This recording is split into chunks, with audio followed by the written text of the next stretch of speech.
Hello all and welcome back to our channel. So ये हमारा marketing का next video है। अभी इससे पहले हमने मार्केटिंग मिक्स पढ़ा, जिसमें हमने मार्केटिंग मिक्स के टाइप्स पढ़े, क्या होते हैं प्लेस, प्रोडक्ट, प्रमोशन, प्राइस।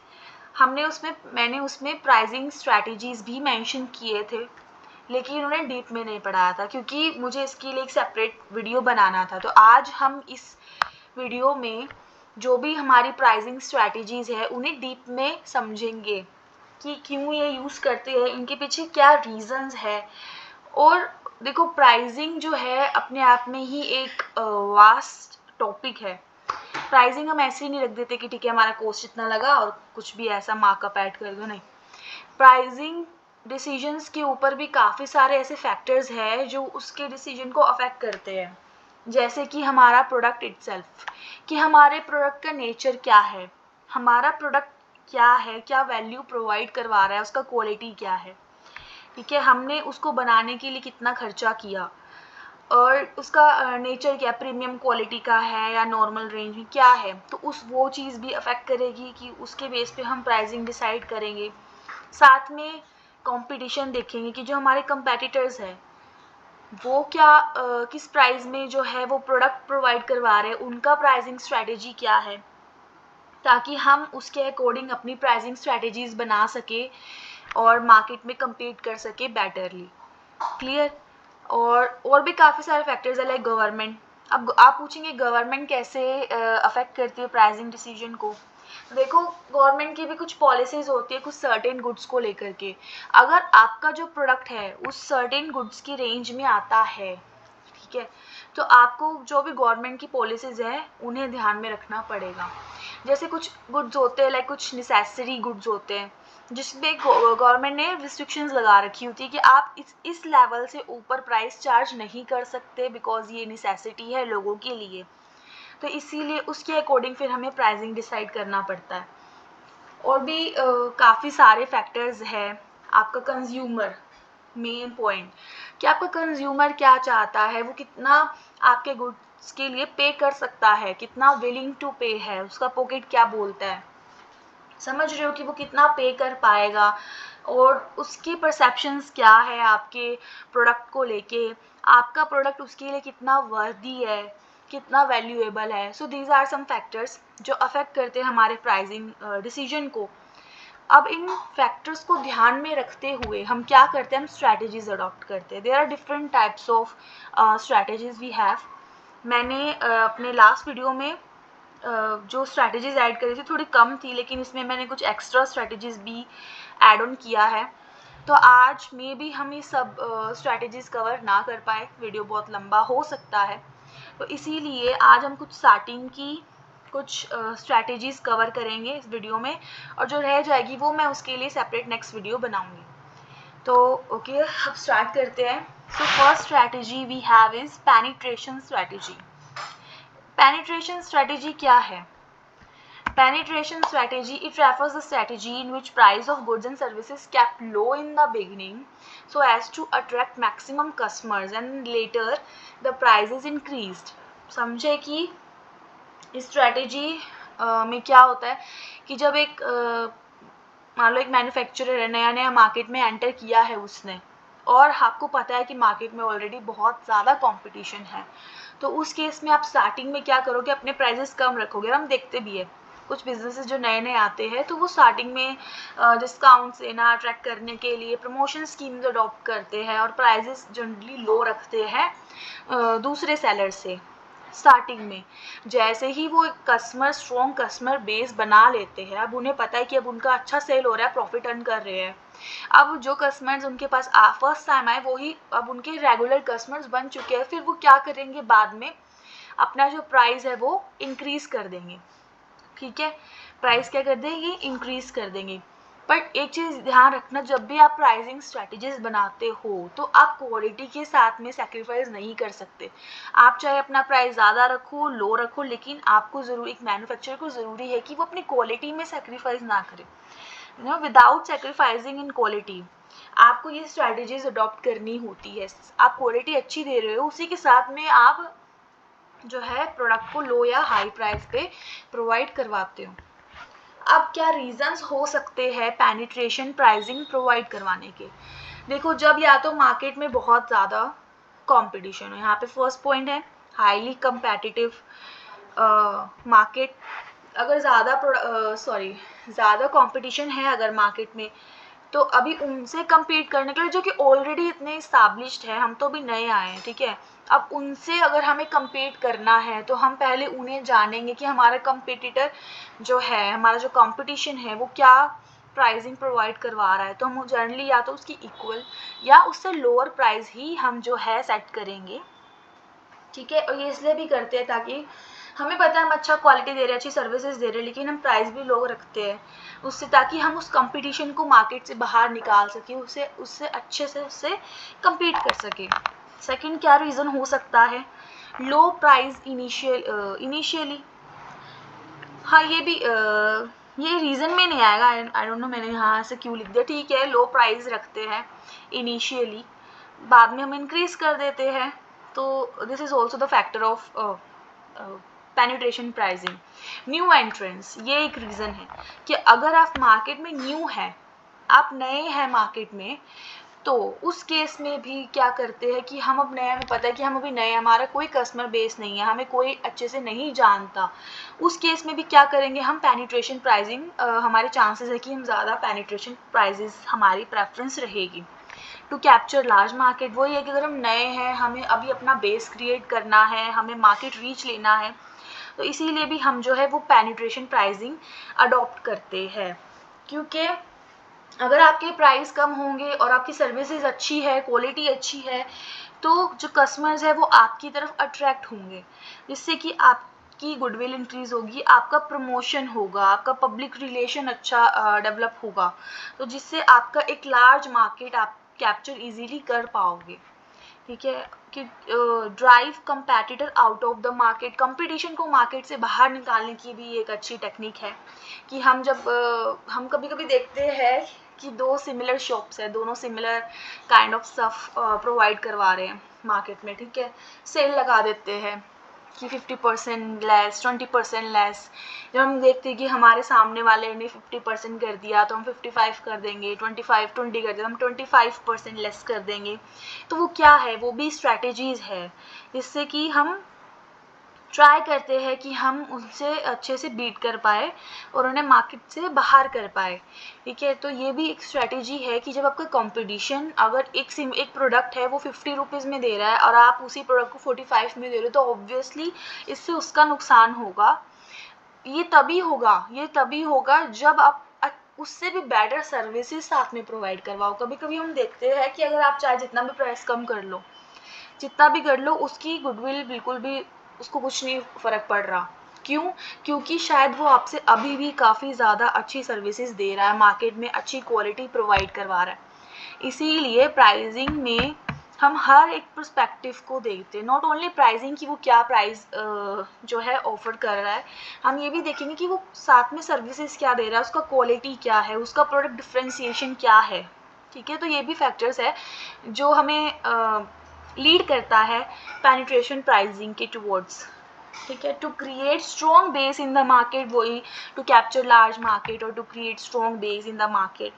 अगर हम अच्छा परफॉर्म करेंगे, हमारा गुडविल क्रिएट होगा, हमारी जान पहचान बढ़ेगी, हमारे जो कस्टमर्स है अभी क्या होगा कि वो हमारे पास में रेगुलरली आएंगे, हमारी ब्रांड लॉयल्टी क्रिएट हो जाएगी।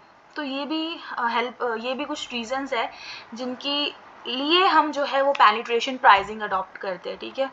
नेक्स्ट हमारा है price skimming. What is price skimming? ये बिल्कुल अपोजिट है पेनिट्रेशन प्राइसिंग के। ये देखिए यहाँ पे मैंने लिखा है, it refers the strategy in which the price of goods and services kept higher in the beginning and later increases as when competition enters.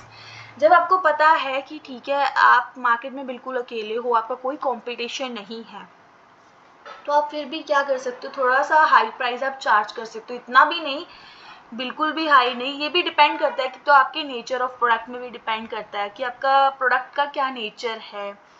दूसरी बात, आपको कंपटीशन अगर नहीं है मार्केट में, कोई आपको compete करने वाला है ही नहीं, तो आप जितना मर्जी चार्ज कर सकते हो, लेकिन एक लिमिट तक, जैसे ही कंपटीशन एंटर होगा मार्केट में, अब आपको खतरा रहेगा कि हाँ ठीक है, अब इस टाइम पे फिर आप क्या करोगे, sorry I made a mistake है, आई थिंक हाँ यहाँ पर आएगा लेटर डिक्रीजेस। ठीक है, इसको सही जब आप नोट्स अगर प्रिपेयर कर रहे हो तो सही लिखना। यहाँ पे मुझे करना था कि इसका मतलब ये है कि हम स्टार्टिंग में जो प्राइस है हाई करते हैं, जैसे ही कंपटीशन आएगा तो हम प्राइस क्या करेंगे, डिक्रीज करेंगे, तो यहाँ पर डिक्रीज आएगा। ठीक है, यहाँ पर क्या आएगा, डिक्रीज आएगा। उसके बाद में क्या रीजंस है प्राइस स्कीमिंग के, जब कोई कंपटीशन नहीं होता या लो कंपटीशन है, अगर कंपटीशन है भी तो आप देख रहे हो कि इतना वो अच्छा परफॉर्म नहीं कर रहा और इतनी अच्छी कोई क्वालिटी वो प्रोवाइड नहीं कर रहा, तो हम होता है ना कि मार्केट में मान लो 2 कंपैटिटर्स है, अभी कस्टमर्स को दिख रहा है कि ठीक है 2 है, साथ वाला ठीक है परफॉर्म कर रहा है, लेकिन हम जब एनालिसिस करते हैं, अपना कंपैटिटर एनालिसिस करते हैं, हमें पता लगा कि वो जितना प्राइस कर रहा है लेकिन उतना वो प्रोवाइड करवा ही नहीं रहा, वो अच्छी वैल्यू नहीं दे रहा। तो हम क्या करेंगे, हम अपने आप में हम अपनी एफिशिएंसी को बढ़ाएंगे, उसके according then we can charge high prices also. तो क्या होगा कि तो ये इस केस में भी जो है प्राइस स्कीमिंग काम करता है कि अगर आपका कंपटीशन है लेकिन वो इनएफिशिएंट है या फिर वो अच्छे से काम नहीं कर रहा, तो उस केस में भी आप प्राइस स्कीमिंग अडॉप्ट कर सकते हो। When products are of high quality, this is also the reason, अगर आपको लगता है कि आपके प्रोडक्ट की वैल्यू ज़्यादा है या फिर आपके प्रोडक्ट हाई क्वालिटी के हैं, उस केस में भी आप हाई प्राइस रख सकते हो। फॉर लार्ज प्रॉफिट्स, ये भी ऑब्वियस है। For covering initial cost, this is also the reason कि हमें पता है कोई कंपटीशन नहीं है या फिर अगर है भी थोड़ा बहुत, उस केस में भी हम क्या करते हैं, हम ज़्यादा प्राइस क्यों रखते हैं, क्योंकि जो हमने उस बिज़नेस को सेट करने के लिए जो हमारी इनिशियल कॉस्ट लगी, जो हमें एक इस्टेब्लिशमेंट के लिए जो हमारी कॉस्ट लगती है, डेवलपमेंट कॉस्ट लगती है, उसको कवर करने के लिए तो हम फ़ायदा उठाते हैं कि जब तक ठीक है कंपटीशन है नहीं, इतने हम अपनी कॉस्ट कवर कर लेते हैं ज़्यादा प्राइस लगा करके। तो ये भी एक रीज़न है। आई होप कि प्राइस स्कीमिंग समझ में आ गया होगा। नेक्स्ट है हमारे पास में वैल्यू बेस्ड प्राइसिंग। तो वैल्यू बेस्ड प्राइसिंग क्या है, it is a strategy of setting prices based on consumers perceive value of a product or services or based on how much your consumer are willing to pay. Also it depends on the strength of the benefits you offer to customers. वही है, value based है कि consumer की नज़रों में आपका product कितना valuable है, वो क्या सोचते हैं आपके प्रोडक्ट के बारे में। अगर हम अपने आप को अगर एज अ कंज्यूमर लेकर के चलते हैं, 2 प्रोडक्ट्स हैं, कोई एक इलेक्ट्रॉनिक प्रोडक्ट है, कोई एक ऐसा कोई बेसिक प्रोडक्ट है, तो मेरी नज़र में आई थिंक इलेक्ट्रॉनिक जो प्रोडक्ट होगा, ऐसा ज़रूरी नहीं लेकिन मैं एक एग्जांपल दे रही हूँ कि अगर मान लो हम गोल्ड परचेज़ करने जाते हैं, डायमंड परचेज़ करने जाते हैं, तो उनकी वैल्यू हमारी नज़र में वैसे भी ज़्यादा होती है, समझ रहे हो। हमें पता है कि अगर मैं उसको परचेज़ करूँगी तो वो मेरे लिए वर्थ इट है, वो आगे मुझे फ़ायदा ही देगा, क्योंकि गोल्ड के जो प्राइस है वो बढ़ते घटते रहते, तो वो मुझे पता है कि मेरे लिए वो प्रोडक्ट वैल्यूएबल है, वो वर्थ इट है। ठीक है, और एक सेकंड चीज़ कि कभी कभी हम सर्विसेज का एग्जांपल ले लेते हैं इसमें वैल्यू बेस में। किसी हम एक ग्रोसरी स्टोर पे जा रहे हैं, अब उसका जो ओनर है वो हमें बहुत अच्छी सर्विसेज देता है।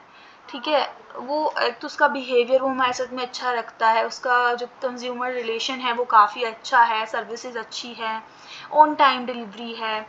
ठीक है, तो हम अगर वो हमसे कभी अगर ज़्यादा प्राइस भी चार्ज करेगा ना, तो भी मैं सोचूंगी नहीं कि ये मेरे को अच्छी सर्विसेज दे रहा है तो मेरे लिए वो वर्थ इट है। अगर वो ज़्यादा अगर कुछ 1-2 ज़्यादा भी वो मुझसे ले रहा है दूसरे स्टोर के कंपैरिजन में, तो भी मैं उस पर डटी रहूँगी। क्यों? क्योंकि मेरे लिए उसकी वैल्यू है, वो वर्थ इट है मेरे लिए, क्योंकि वो मुझे अच्छा वैल्यू प्रोवाइड करवा रहा है, वैल्यू ऑफ सर्विसेज दे रहा है, वैल्यू ऑफ गुड्स दे रहा है। ठीक है, तो ये है वैल्यू बेस्ड प्राइसिंग। और भी ये भी है कि हम खुद भी इसे अडॉप्ट क्यों करते हैं, एक तो ये रीज़न है और एक ये कि strength of the benefits you offer to customers, कि आप जब अपना खुद का प्रोडक्ट एनालिसिस करते हो, आप उसमें अपने प्रोडक्ट की एडवांटेजेस डिसएडवांटेजेस देखते हो कि आपका प्रोडक्ट दूसरे से अलग क्यों है, आप अपने कंज्यूमर को क्या चीज़ बेटर प्रोवाइड करवा रहे हो दूसरे के मुकाबले कंपैरिजन। ठीक है, या फिर आप क्या सर्विसेज एक्स्ट्रा दे रहे हो, आप क्या कैसी क्वालिटी दे रहे हो, प्रीमियम दे रहे हो, कैसी दे रहे हो। तो आपको पता रहता है कि आपको खुद को पता है, देखो बनाने वाले को पता है कि वो क्या चीज़ सर्व कर रहा है, ठीक है, उसके प्रोडक्ट की क्या स्ट्रेंथ है जो कि दूसरे में नहीं है।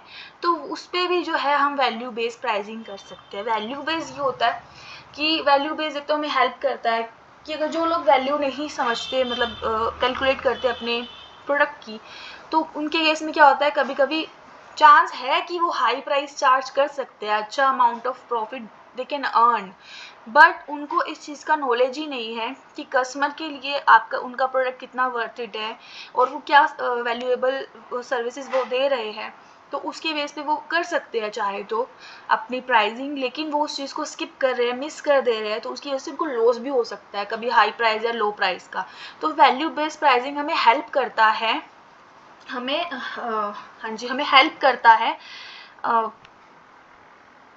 कि अंडर प्राइसिंग और लोअर प्राइसिंग में, मतलब हेल्प करेगा हमें, समझ रहे हो कि वैल्यू बेस से हमें पता लग जाएगा कि हमें कितना एग्जैक्ट प्राइस करना चाहिए, ठीक है। तो इसके भी कुछ रीजंस है, कंज्यूमर परसेप्शन की, कंज्यूमर की नज़रों में हमारा गुड्स कैसे है, कंज्यूमर की नीड क्या है हमारे प्रोडक्ट को लेकर के, और एक कंज्यूमर की डिमांड कितना कंटिन्यूस और कितना एक जो गैप होता है ना इंटरवल में, वो जो है उस प्रोडक्ट की डिमांड कर रहा है, ठीक है। अगर मान लो कि एक कंज्यूमर है किसी भी प्रोडक्ट को हर महीने में खरीद रहा है, मतलब कभी स्किप नहीं कर रहा, उसका जो एक गैप है बीच में परचेजिंग है वो सेम है, उससे भी हम आइडिया लगा सकते हैं कि वो जो प्रोडक्ट है उस कंज्यूमर के लिए कितना वैल्यूएबल है, समझ रहे हो। हाई प्रॉफिट्स के लिए, ब्रांड लॉयल्टी के लिए, इससे हमारा ब्रांड लॉयल्टी भी तो क्रिएट होगा ना, अगर हम अच्छी वैल्यू दे रहे हैं, हमें पता है, और कस्टमर के लिए भी वो वर्थ इट है। तो ब्रांड लॉयल्टी क्या होता है, जब आपका जो कस्टमर है वो बार बार आ रहा है आपके पास में उस प्रोडक्ट के लिए, तो वो होती है ब्रांड लॉयल्टी। क्लियर है। अब हम करेंगे कॉस्ट प्लस प्राइसिंग।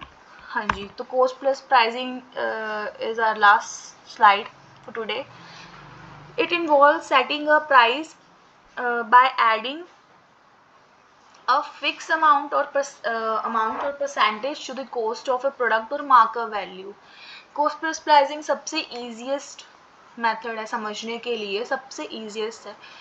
जितना भी एक्चुअल कॉस्ट लगता है उसमें हम जब एक fix percentage of profit add करते हैं तो वो हमारा प्राइस बनता है, जो हम शुरू से जानते आ रहे हैं इकोनॉमिक्स में भी, प्राइस क्या है, कॉस्ट प्लस प्रॉफिट है ना। तो ये होता है cost plus pricing. Markup value क्या बोलते हैं, markup value is the difference between the selling price of good और सर्विसेज एंड द कॉस्ट। जो डिफरेंस है हमारे प्राइस में और कॉस्ट के बीच का, जो हमारा एक मार्जिन हम डिसाइड करते हैं, परसेंटेज ऑफ मार्जिन, वो होता है हमारा मार्कअप वैल्यू। तो यही है कॉस्ट प्लस प्राइसिंग। ये क्यों यूज़ किया जाता है, ईजी टू यूज़ है, हमें एनालिसिस नहीं करने पड़ते तरह तरह के, हमें अपने कंपटीशन नहीं सोचना पड़ता कि वो क्या प्रोवाइड करवा रहा है, टाइम सेविंग है, हम सीधा अपना कॉस्ट निकालते हैं और उस पर एक सर्टेन परसेंटेज डाल देते हैं। लेकिन हाँ, और ये प्रिवेंट भी करता है from under pricing and over pricing situation से भी, ठीक है। बट इसके कुछ सर्टेन डिसएडवांटेजेस ये है कि इसमें हम अपनी वैल्यू नहीं निकालते प्रोडक्ट की, कि कितना वैल्यूएबल है हमारा प्रोडक्ट, या हम इसमें कंपटीशन को नहीं देखते, जिसकी वजह से कई बार हमें ना चूक जाते हैं। ये चीज़ें हमें या तो मार्केट से बाहर निकाल देगी या हमें ऊपर पहुंचा देगी, मतलब कि हाई ग्रोथ कुछ भी हो सकता है ना, समझ रहे हो कि ज़रूरी है दूसरे फैक्टर्स को भी देखना, ठीक है। ज़रूरी है कि हम वैल्यू बेस्ड एनालिसिस भी करें ताकि हमें हमारी रियल वैल्यू जो है हमारी प्रोडक्ट की वो पता लगे कि मार्केट के अंदर हमारे प्रोडक्ट की कितनी वैल्यू है, ताकि हम जो अभी तक जो एक वो लेवल ऑफ प्रॉफिट नहीं अर्न कर पा रहे थे वो करें।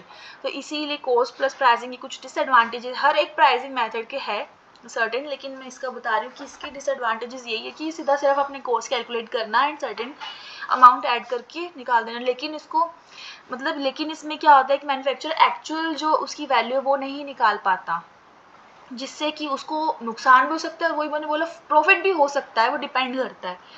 तो yes, this is it for today. I hope कि आपको ये वीडियो समझ में आया हो, जो भी मैंने समझाया आपको समझ में आया हो अच्छे से। मैंने पूरा ट्राई किया कि मैं सब चीज़ समझाऊँ, मैंने रीजंस मेंशन किए यहाँ पे। बाकी अगर कुछ भी प्रॉब्लम है, कुछ पॉइंट नहीं समझ में आ रहे तो मुझे बताइए। एंड अगर पसंद आई वीडियो तो प्लीज़ लाइक कीजिए, शेयर कीजिए, सब्सक्राइब कीजिए मेरे चैनल को। इसके नेक्स्ट पार्ट में जो हमारे ये रह गए हैं ना कुछ पॉइंट्स, लाइक डायनामिक प्राइसिंग क्या है, थोड़ा बता देती हूँ। डायनामिक प्राइसिंग में जब हम सिचुएशन के अकॉर्डिंग प्राइसिंग डिसाइड करते हैं, डिमांड के अकॉर्डिंग। जब डिमांड ज़्यादा है प्राइस बढ़ा देंगे, जब डिमांड कम है प्राइस कम कर देंगे। इकोनॉमिक प्राइसिंग क्या है कि इसमें जानबूझ के हम क्या करते हैं, अपनी प्राइसेस को थोड़ा सा कम कर देते हैं ताकि हम कस्टमर अट्रैक्ट कर सके।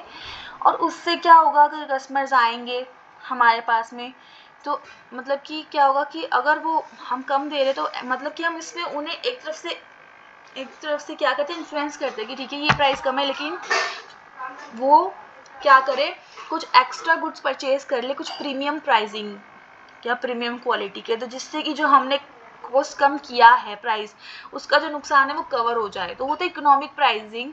या इसको ऐसे भी कह सकते हैं कि मान लो कॉम्पिटिटर अच्छा खासा प्राइस चार्ज कर रहा है और हम कम कर रहे हैं जान करके कि हमारी सेल बढ़ जाए। अगर देखो ज़्यादा सेल होगी हमारी तो वो जो भी थोड़ा बहुत रहेगा फ़र्क, हमारा लॉस होगा, वो अपने आप ही कवर हो जाएगा। ठीक है, वो उससे अपने आप ही कवर हो जाएगा। जहाँ वो बेच रहे हैं एक दिन में 10 यूनिट्स, हम बेच रहे हैं कम प्राइस में 20 यूनिट्स, तो हमारा वैसे ही कवर हो रहा है क्योंकि हमारी अमाउंट जो है वो बढ़ रही है, हमारी सेल बढ़ रही है। कंपेटिटिव प्राइसिंग वही है कंपटीटर के अकॉर्डिंग। इसमें हम या तो कंपटीशन के बिल्कुल बराबर प्राइस रखेंगे या उससे कम रखेंगे ताकि हम उससे बीट कर सके मार्केट में अच्छे से। मार्जिनल कॉस्ट प्राइसिंग वही एडिशनल प्रोडक्ट पे एडिशनल कॉस्ट, तो ये मैं आपको समझाऊंगी डीप में। डिफरेंशियल कॉस्ट प्राइसिंग क्या है, अलग अलग बायर्स से अलग अलग प्राइस चार्ज करना, उनकी विलिंग जो है पेइंग कैपेसिटी के अकॉर्डिंग जब हम अलग अलग प्राइस चार्ज करते हैं अलग अलग कस्टमर से। तो ये लास्ट में जो जितने भी रह गए हैं ये नेक्स्ट वीडियो में आपको समझाऊंगी। यहाँ तक हमने किया, आज हमने पढ़ा penetration pricing, price skimming, value based pricing, cost plus pricing. अगर समझ में आया तो अभी फिर से कहूँगी प्लीज़ लाइक कीजिए और कमेंट्स कीजिए, मुझे बताइए कि कैसा लगा। एंड ओके, या this is it. Thank you for watching my video. Thank you.